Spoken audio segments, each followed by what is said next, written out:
3,500 years ago, a civilization vanished so completely that for most of human history, no one even remembered it had existed. Not a myth, not a legend passed down in fragments, an entire culture with its own art, its own architecture, its own gods, simply stopped appearing in the record of the world. Today, we are going to talk about that civilization, the island that destroyed it, and the astonishing fact that some of it survived anyway, buried so well that it outlasted almost everything else from the Bronze Age. This is the story of the Minoans and the town of Akrotiri on the island we now call Santorini. To understand what was lost, you first have to understand what existed. Around 4,000 years ago, the island of Crete was home to one of the most advanced societies on Earth.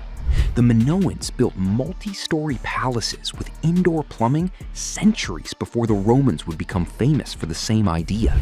They painted frescoes of dolphins, ships, and saffron gatherers in colors so vivid that some still look wet today. They traded across the Mediterranean, from Egypt to the Levant, and their influence stretched far beyond their small island home. Many historians consider them Europe's first advanced civilization, a culture so sophisticated that later Greeks would build myths around them, including the legend of the labyrinth and the Minotaur. About 70 miles north of Crete sat a smaller island, a thriving Minoan outpost called Akrotiri. It was not a backwater. It was a wealthy port town with multi-story buildings, paved streets, an advanced drainage system, and artwork that rivaled anything found on Crete itself. People there lived comfortable lives, trading pottery and goods with the wider Aegean world. Their houses were decorated, not out of necessity, but out of pride, suggesting a community that had enough stability and wealth to think beyond mere survival. Then, sometime around 1600 BCE, the island itself turned against them. Beneath Akrotiri sat a volcano, and in one of the largest eruptions in recorded human history, it shattered the island apart. Modern geologists estimate the explosion released energy equivalent to hundreds of atomic bombs. The eruption was so massive, it is still studied today by volcanologists, trying to understand how civilizations respond to sudden, catastrophic climate disruption. Ash columns reportedly reached the stratosphere. Pumice and ash rained down for days. Tsunamis radiated outward across the Aegean Sea, slamming into the northern coast of Crete, the very heart of Minoan power. For decades, historians debated exactly how much damage this eruption caused to the Minoan civilization itself. Some early theories claimed the eruption alone ended Minoan dominance overnight, a single catastrophic event that erased an empire. More recent research suggests it was not quite that simple. Crete suffered serious damage, but the Minoan civilization actually persisted for more than a century afterward, weakened, strained, and increasingly vulnerable, before eventually being absorbed by Mycenaean Greek culture arriving from the mainland. The eruption did not erase the Minoans in a single afternoon. It cracked the foundation, and history did the rest. But Akrotiri itself did not get that extra century. It was buried. For decades, historians debated exactly how much damage this eruption caused to the Minoan civilization itself. Some early theories claimed the eruption alone ended Minoan dominance overnight, a single catastrophic event that erased an empire. More recent research suggests it was not quite that simple. Crete suffered serious damage, but the Minoan civilization actually persisted for more than a century afterward, weakened, strained, and increasingly vulnerable, before eventually being absorbed by Mycenaean Greek culture arriving from the mainland. The eruption did not erase the Minoans in a single afternoon. It cracked the foundation, and history did the rest. But Akrotiri itself did not get that extra century. It was buried.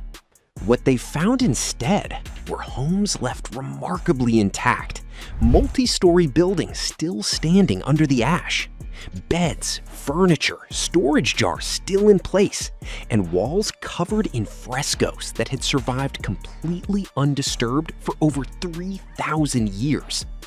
The town looked less like a disaster scene and more like a place its residents had simply walked away from. The evidence increasingly points to one extraordinary possibility. The people of Akrotiri saw it coming. Geological studies of the site show signs of an earlier earthquake and smaller eruptive activity in the lead-up to the main explosion. Foreshocks strong enough to crack buildings and frighten a population that lived its entire life beside that mountain.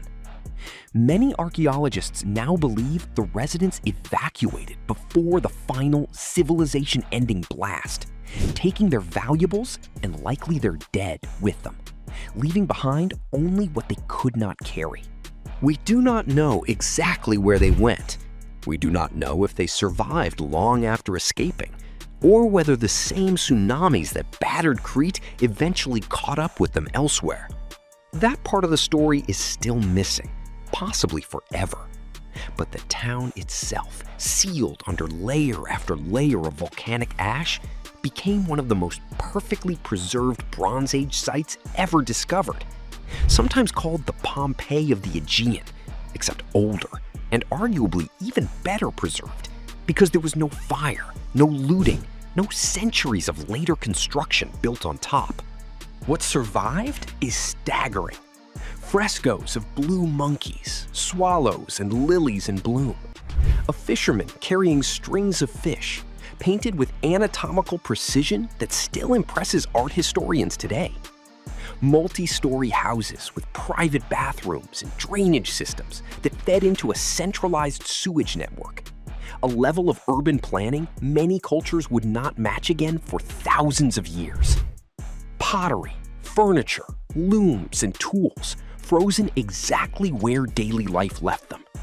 Even traces of food storage and cooking equipment remained intact, giving researchers a rare, almost intimate glimpse into the ordinary rhythms of a single morning that never got to finish. And there is one more layer to this story that elevates it beyond archaeology into legend. Some scholars believe the sudden, dramatic collapse of an advanced island civilization swallowed by the sea in a single catastrophic event may have inspired Plato's account of Atlantis, written down more than 1,000 years later. We cannot prove that connection. Plato never named Akrotiri or the Minoans directly, but the parallel is hard to ignore. An advanced seafaring people, a beautiful island, and a sudden cataclysm that erased it almost overnight. So what actually survived the erasure of this civilization? Not the people, not their names, not their language, which remains only partially deciphered to this day. What survived was the evidence, the frescoes, the architecture, the proof that an advanced, peaceful, artistically brilliant society existed on the edge of Europe nearly 4,000 years ago, only to be wiped from the map by forces no one could control.